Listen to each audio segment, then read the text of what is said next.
Hello, everyone. It is Wednesday, the 12th of March. Yes, it is. We're almost halfway through March already. How are you? And you, but most importantly, you doing tonight? Tell me about it. Tell me what you're grateful for this Wednesday evening. I'm so excited to be here. So excited to be here. What is going on in your world tonight? That is what I want to know. Let me get my other screen refreshed here. Hit the little refresh button here, and I should have everything going. Because for whatever reason, Facebook is doing what it's doing. Hey, Lou and Carrie, how are you tonight? Lou in the dreaded box, the unknown box, and Carrie. It is good to have you all here tonight. Great to have you here. How are things in Florida and Iowa and wherever you are tonight? Wherever you are tonight. Wherever in the world one might be. It is good to be here. I'm excited to be here on this Wednesday night. I can't believe it is. Oh, I'm so sorry, Carrie. I'm so sorry. We had Ryland's fiance to the ER tonight. He hit his head against one of the lights in the house when he was playing with the dog. Uh, so went to get checked out. And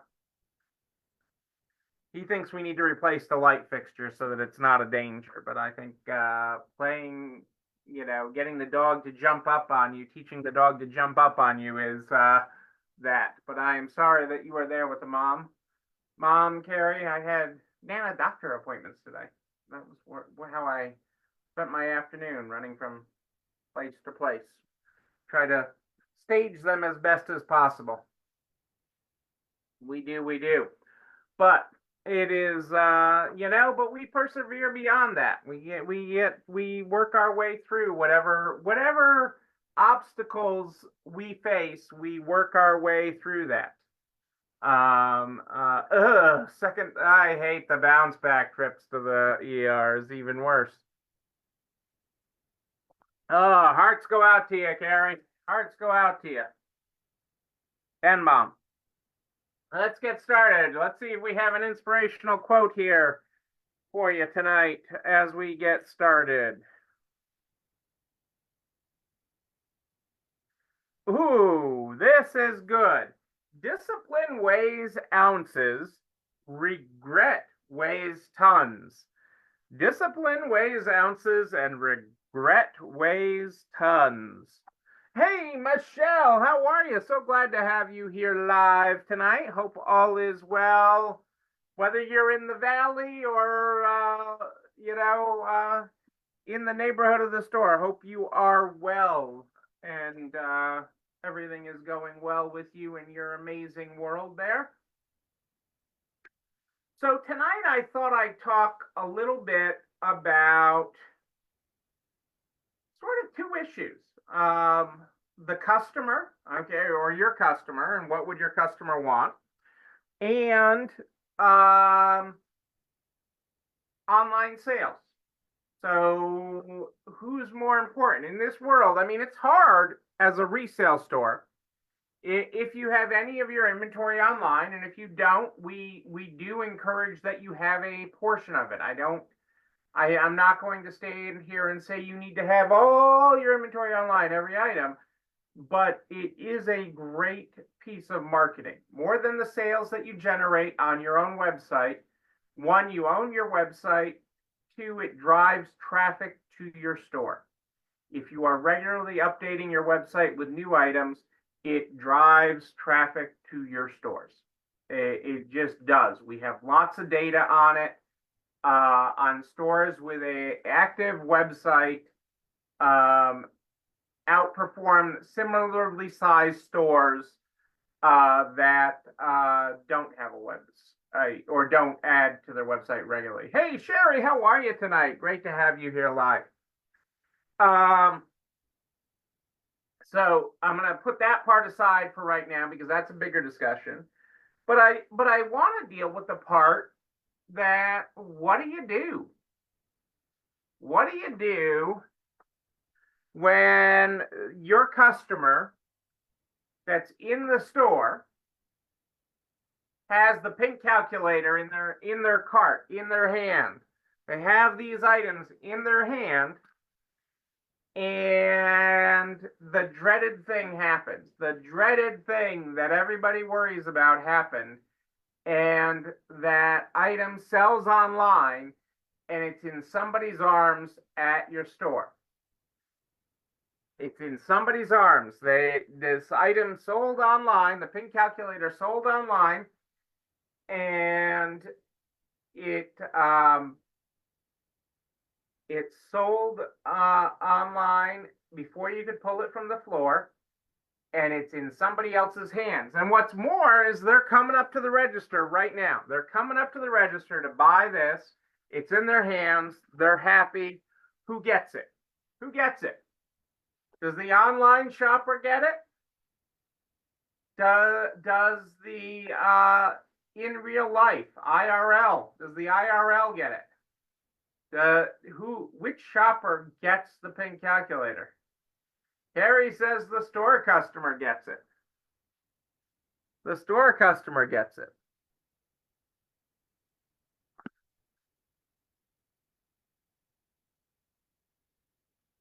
Michelle says the store customer gets it. All right. We are going with the store customer.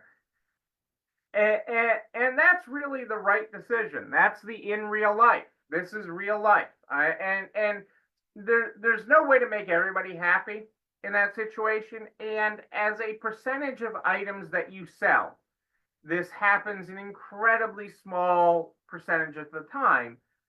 But it breaks your heart when it happens because you know you're disappointing someone.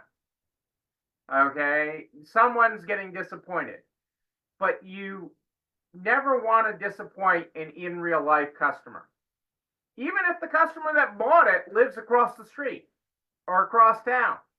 Okay, because there's plenty of those shoppers that live across the street, live across town, but will want everything shipped to them. Okay, there's plenty of those people out there. 2 times in 5 years. Well, I bring this up tonight because this happened to me actually the reverse. Okay, I was at a big box store, so I'm not one to protect the not innocent. Okay, this happened to me in Costco. Okay, this happened to me in Costco. I am in Costco with the item in my hand. I am in Costco with the item in my hand. Okay, in my cart at the register. And they're like, never gotten that error before. Which that has happened to me before. Okay, we've broken the register. Actually, I was with Angie one time in Costco when we broke the register. So that has happened to me before, where I've broken the register at Costco. But it's like, we can't sell this to you. And it says not available for sale for this item that was on the floor at Costco in my cart. Okay, that they can't sell it. Okay. Hey, Ellen, how are you? I hope all is well. Hi to you and Mike. But they can't sell it to me. I'm in Costco, have it. They take it away from me. Yes, they take it away from me. Can you believe that? They take it away from me. Yep, we're not allowed to sell this. It's pending deletion. Okay. And that is crazy enough. Okay, but I go home. It's ridiculous, totally ridiculous from a customer service perspective. Totally not what your customer would want. Okay, I'm just there dumbfounded because I'm like, I could see that happening in other stores, but it really shocked me in Costco, who is known for going above and beyond. And so I go home, and Cassandra's like, well, it's right there on their website. Because, like, I'm not fulfilling my honeydew list. I have my honeydew list. This is what I'm supposed to do. And so I order it off their website and I get it. Get it delivered right away. Okay. So totally opposite experience. Totally opposite experience. But we create these wonderful, beautiful stores. And so the idea is not to worry about this situation happening. I know every store, when they start a website, worries about this happening. What happens? What do I do? What do I do if it sells online and in store at the same time? And as like Michelle says, twice in 5 years, it's a small percentage. No matter all the items you list on your website, all the items you put out there, it is such a tiny, tiny, tiny percentage. Don't even lose sleep over it on that side of it. Okay, you should wish it happened more often. Okay, that you were selling so much that it happened more often. But your website drives traffic. But but always make the customer who has it happy. Okay, always do the right thing by the customer who has it in their hand. The online customer may be disappointed, but they at least understand technology. Blame the technology. And most reasonable people will get it. But always take care of the one. Oh, always go above and beyond to take care of your in real life customers. Okay, someone who took the time to to get out of their car, to get out of their house, to leave their work, to take their lunch break in your store. Always do right by them. Always do right by them. Oh, always go above and beyond. It is a core value to take care of your customers. It is a core value to take care of your in real life. I want to take care of my virtual customers because virtual customers can become like your best in-store shoppers. They can. They do, because people that shop resale shop those items, shop stores that carry items that speak to them. They will repeat buy from you all the time, and you can build that. You can really build that up over time, but nothing beats the value of an in-person customer. Okay, and repeat visits, actual visits to your business, has the greatest effect on lifetime value. You will always grow your lifetime value with that. So, and continue to grow at an amazing level. So that is good stuff. So that is my lesson for you tonight. And the other side of that lesson is, if you aren't listing online on your own website yet, again, social media, on our best day, we're renting it. On our best day, we're renting social media. And so on your best day, you're renting that, and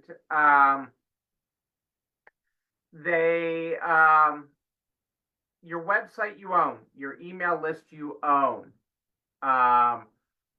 both those things you own.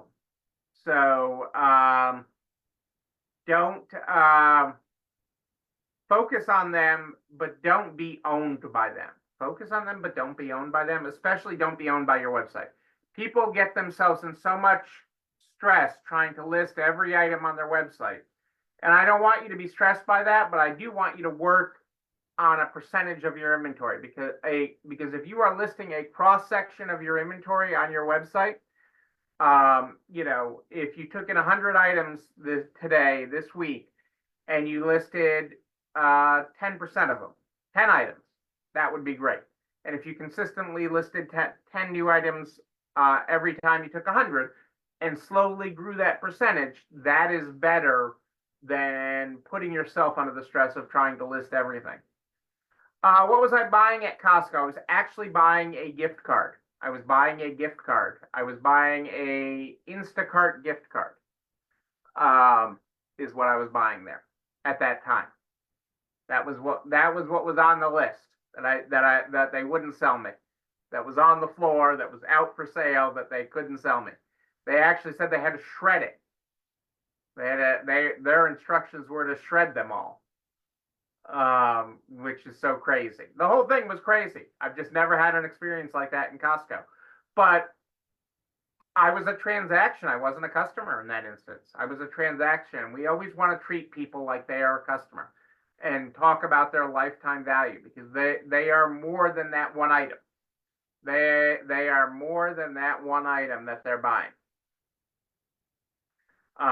And some of the big guys are just avoiding you going into their stores. This last week, I bought something from Home Depot, and it was a little thing, and they had on their thing they could have it ready for free pickup, or I could get free delivery today. A $15 item. They're going to deliver it to me for free today. And I just wanted to see what they were going to do.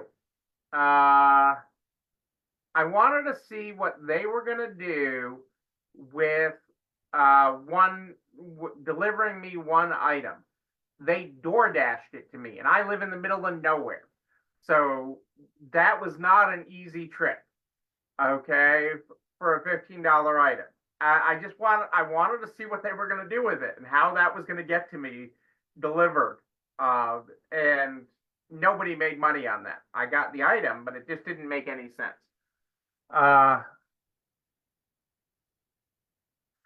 That's perfect, Ellen. Slow but sure is the way to do it. It is not about having everything. It is not about the everything with that.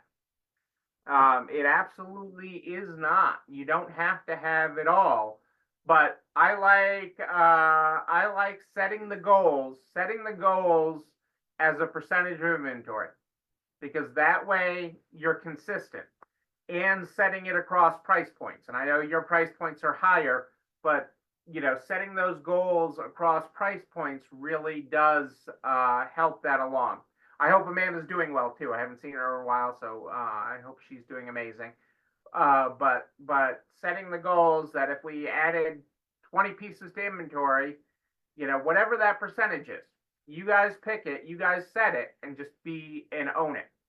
That is an amazing thing. You know what else you can own? This video and everything I talk about goes over to the YouTube channel. You're not alone running the store, where you can like, comment, subscribe, and oh yeah, ring the bell, ring it so you know when another one drops. You can also share it with all your friends in business, the butcher, the baker, the candlestick maker, so we can help everybody run a better business. I am here every Sunday and Wednesday at More 8 than Ish, Sunday and Wednesday at More 8 than Ish, but if you have a question in between, just email me, Neil, Neil, at nextlevelresale.com, Neil at nextlevelresale.com. We start the program every night with our daily quotes. I read you the opening quote, which was really a good one. I got to reread that. Discipline weighs ounces, regret weighs tons. Our closing quote tonight is, entrepreneurship is living a few years of your life like most people won't, so you can spend the rest of your life like most people can't. Entrepreneurship is living a few years of your life like most people won't, so you can spend the rest of your life like most people can't. Ladies and gentlemen, I am Neil Abramson. I do like a good party, a wedding, a bar mitzvah even. We will party again. We will party in person. You bet you we will. But until then, and until Sunday at More 8 than Ish, know that you, but most importantly you, yes, you're not alone running this store. Have a great night, everybody. I will see you Sunday.